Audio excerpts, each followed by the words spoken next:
मानव व्यवहार दर्शन अध्याय 6 कर्म एवं फल। संपूर्ण व्यवहार से मानव ने सुख की कामना की है।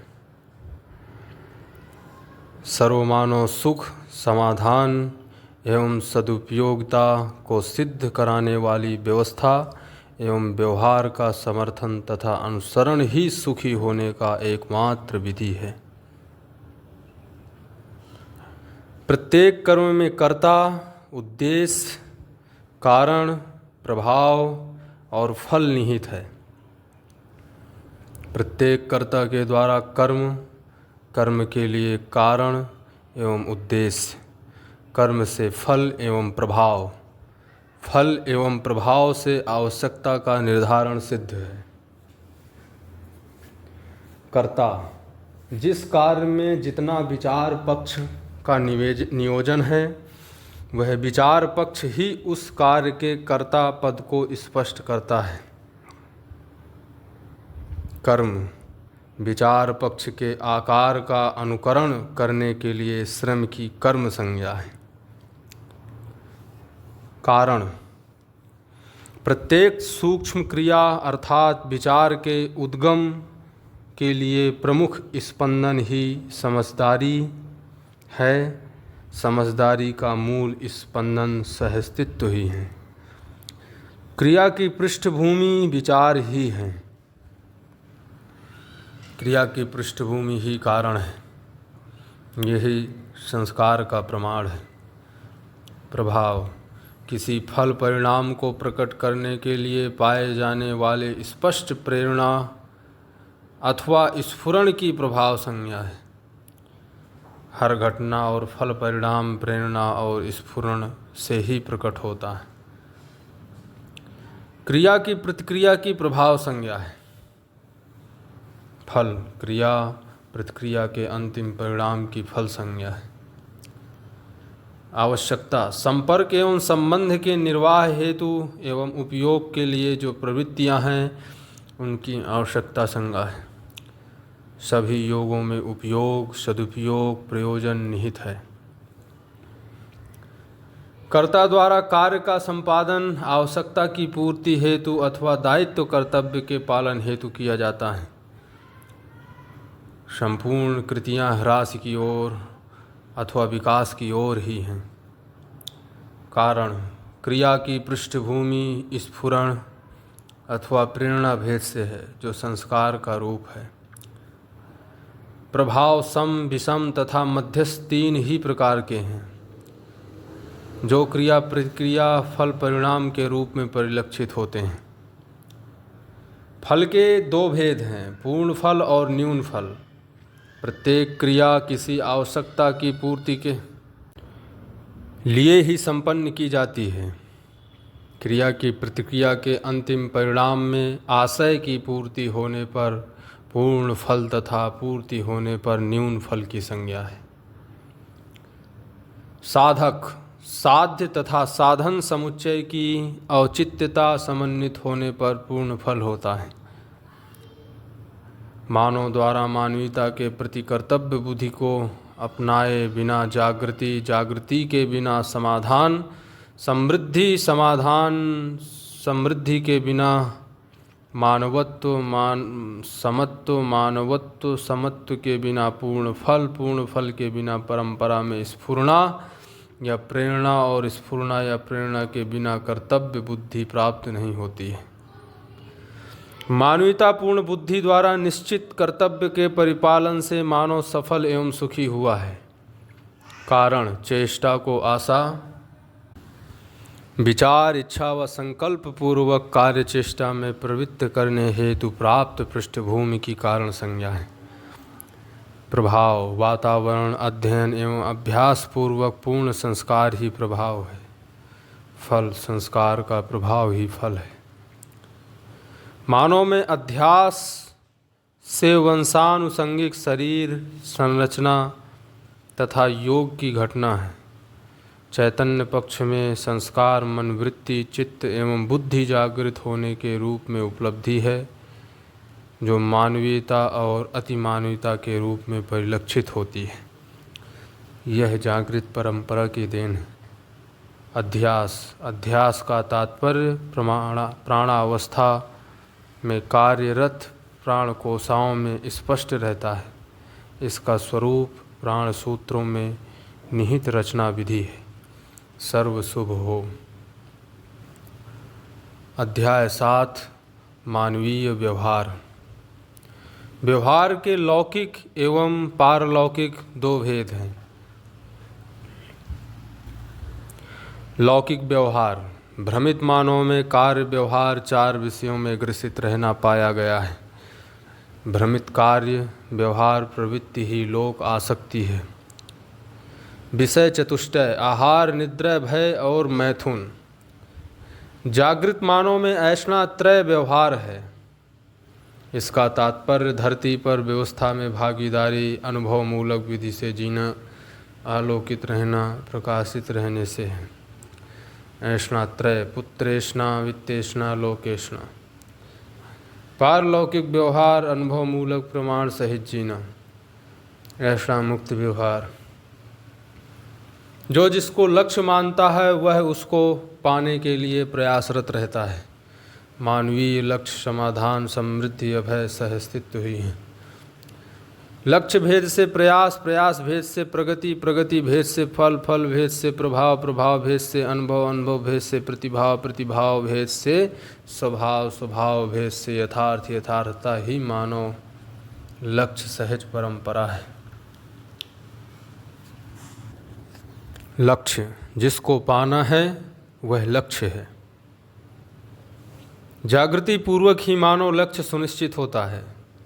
यह समाधान, समृद्धि, अभय, सहस्तित्व सहज प्रमाण है। प्रयास लक्ष्य की उपलब्धि के लिए यत्न पूर्वक किए गए कार्य की प्रयास संज्ञा है। प्रगति पूर्व से भिन्न आगे गुणात्मक विकास की ओर गति को प्रगति संज्ञा है। श्रेष्ठता और गुरु मूल्य की ओर गति। फल जिस अवधि के अनंतर क्रिया प्रणाली बदलती है उस अवधि को फल संज्ञा है। प्रभाव विकास के लिए जो स्वीकृति है उसको प्रभाव संज्ञा है। अनुभव अनुक्रम से प्राप्त समझ अथवा अनुक्रम में निहित प्रभावों की पूर्ण स्वीकृति ही अनुभव है, अथवा जिसके आश्रित जो प्रभाव हो वह उसका अनुभव है। अनुक्रम कड़ी से कड़ी अथवा सीढ़ी से सीढ़ी जुड़ी हुई विधि सहस्तित्व में ही अनुक्रम व अनुभव है। प्रतिभाव अनुभव के अनंतर बोध चिंतन के रूप में प्रमाणित करने हेतु प्रवृत्ति ही प्रतिभाव है। स्वभाव प्रतिभाव से युक्त स्वमूल्यन की स्वभाव संज्ञा है। आसक्ति रास अथवा भ्रम की ओर होने वाली या की जाने वाली गलतियों को सही मान लेना आसक्ति है। यही अमानवीयता है। रास की ओर किया गया गलत मूल्यांकन ही आसक्ति है। भाव मूल्यांकन एवं मौलिकता की भाव संज्ञा है। भाव मौलिकता है यथा जिस अवस्था और पदों में जो अर्थ स्वभाव और धर्म के रूप में होते हैं वह उसकी मौलिकता है। मानव सुख धर्मी है। धीरता, वीरता, उदारता, दया, कृपा, करुणा स्वभाव है। भाव मौलिकता, भाव बराबर मौलिकता, मौलिकता बराबर मूल्य, भाव मौलिकता बराबर मूल्य, भाव मौलिकता मूल्य बराबर जिम्मेदारी, भागीदारी बराबर फल परिणाम बराबर मूल्यांकन। जबकि भ्रमित मानव में हीनता, दीनता, क्रूरता स्वभाव है तथा आसक्ति और प्रलोभन को धर्म माने रहता है। लोक व लोकेश भेद से लक्ष्य, अंतरंग एवं बहिरंग भेद से यत्न, व्यष्टि एवं समष्टि भेद से प्रयास, ह्रास एवं विकास भेद से प्रगति, न्यून व पूर्ण भेद से फल, सम विषम तथा मध्यस्थ भेद से प्रभाव। इंद्रिय एवं इंद्रियातीत भेद से अनुभव, सहज एवं असहज भेद से प्रतिभाव, विहित एवं अविहित भेद से प्रवृत्ति, व आसक्ति तथा उच्च और नीच भेद से भाव की स्थिति मानव में है। जीवन ही लक्ष्य का धारक वाहक है। परिणामवादी लक्ष्य को लोक तथा उससे मुक्त को लोकेश, मन वृत्ति चित्त एवं बुद्धि से किए गए कार्य को अंतरंग तथा शब्द स्पर्श रूप रसगंधेन्द्रियों द्वारा किए गए कार्य को बहिरंग, कायित्व को व्यष्टि तथा संपूर्ण को समष्टि।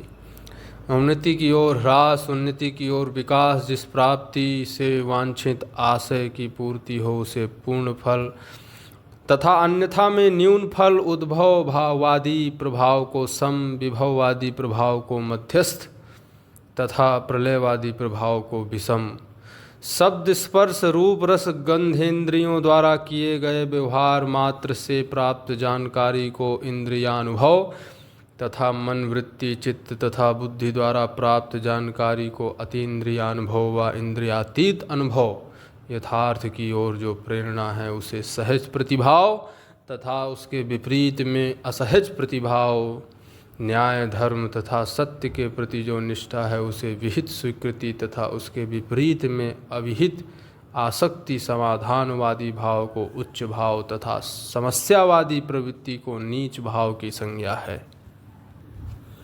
अध्ययन विधि से सहस्तित्व रूपी सहज मन में पुष्टि, मन स्वीकारने के रूप में वृत्ति में पुष्टि, तुलन गुणात्मक विधि से चित्त में पुष्टि, साक्षात्कार बुद्धि में पुष्टि बोध संज्ञा है।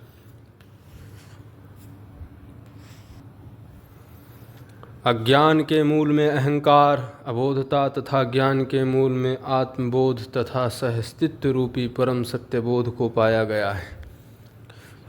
स्फुरण, प्रेरणा तथा क्रांति के भेद से मनन, संतुलन अथवा असंतुलन के भेद से तुलन, अर्थपूर्ण अथवा आरोप के भेद से चित्रण तथा अनुभव मूलक विधि से सत्यबोध है। संतुलन पूर्वक श्रेय प्राप्त संवेग को स्फुरण एवं प्रेरणा और असंतुलन पूर्वक प्रेय प्राप्त संवेग की प्रतिक्रांति संज्ञा है। न्यायान्याय, धर्माधर्म, सत्यासत्य दृष्टिकोण से की गई तुलना को संतुलित तथा प्रियाप्रिय, हिताहित, लाभालाभ दृष्टिकोण से की गई तुलना को असंतुलित वृत्ति संज्ञा दी जाती है। न्यायान्याय, धर्माधर्म, सत्यासत्य दृष्टिकोण से किए गए चित्रण को यथार्थ तथा प्रियाप्रिय, हिताहित, लाभालाभ के दृष्टिकोण से किए गए चित्रण को अयथार्थ चित्रण संज्ञा है। स्वरूप आत्मा की साक्षी में किए गए बोध की सत्य बोध तथा इसके विपरीत में आरोपित मानना ही भ्रम है जो असत्य है। आत्मबोध रहित बुद्धि की अहंकार संज्ञा है। भ्रमित आरोपित चित्रण की अभिमान संज्ञा है। जिस प्रकार असत्य का अस्तित्व नहीं है उसी प्रकार अहंकार का भी अस्तित्व नहीं है।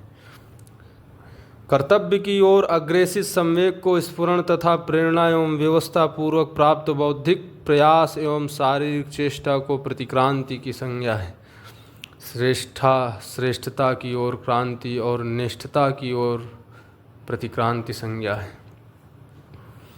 समस्या रहित अथवा समस्या के समाधान का अनुभव करने को संतुलन और समस्या सहित अथवा समस्या को उत्पन्न करने वाली क्रिया को प्रतिक्रांति या असंतुलन के नाम से अंकित किया गया है। समस्या बौद्धिक तथ्य है तथा व्यवस्था भौतिक तथ्य है। सर्वांगीण दर्शन, सहस्तित्व दर्शन ज्ञान, जीवन ज्ञान, मानवतापूर्ण आचरण ज्ञान को ही यथार्थ ज्ञान संज्ञा है और उसके विपरीत में आरोप संज्ञा है। अपरिणामवादी सत्ता सहज सहस्तित्व की पहचान के सहित अनुभव, सहज समझदारी को सत्यबोध और उसके विपरीत को भ्रम संज्ञा है। तीव्र संवेग वह है जो क्रिया के रूप में अवतरित होता है। संवेग का दबाव, उसकी गति एवं पिपासा का निर्धारण इच्छा तथा प्रयोजन से नियंत्रित है। मानव की परस्परता में जो संपर्क एवं संबंध है वह निर्वाह के लिए, विकास, जागृति के लिए तथा भोग के भेद से है। जागृति के लिए जो संपर्क एवं संबंध का प्रयास है वह सामाजिकता के लिए है।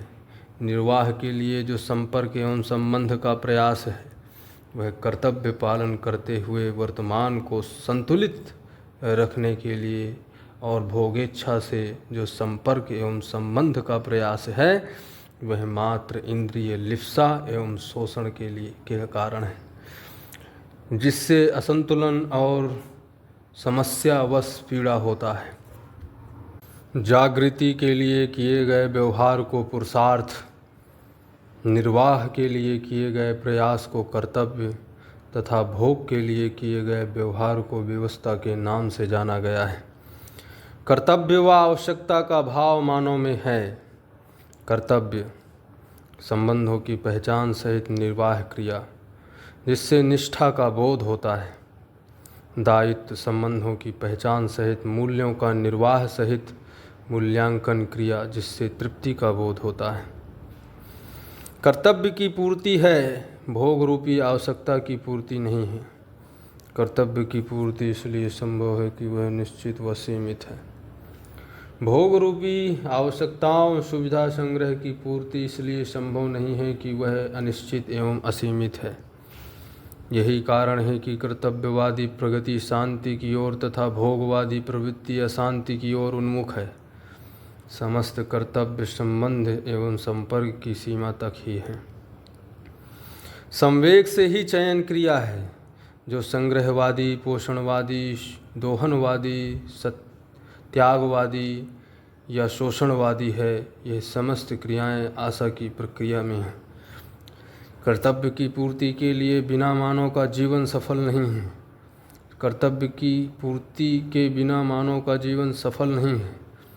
भौतिक समृद्धि तथा बौद्धिक समाधान से परिपूर्ण जीवन ही सफल जीवन है। आवश्यकता से अधिक उत्पादन तथा सहस्तित्व में ही भौतिक समृद्धि है तथा अस्तित्व में अनुभव, स्वयं निर्भरता एवं बौद्धिक समाधान है। विज्ञान एवं विवेक का समन्वित अध्ययन तथा कर्माभ्यास ही निर्भरता सहज प्रमाण। मानवीयतापूर्ण जीवन में आवश्यकताएं सीमित एवं मर्यादित हो जाती हैं। अति मानवीयतापूर्ण जीवन में तो आवश्यकताएं और भी संयत हो जाती हैं। जो जितना भ्रम और भय का पात्र है वह साधनों को सुखी होने के लिए उतना ही महत्वपूर्ण मानता है।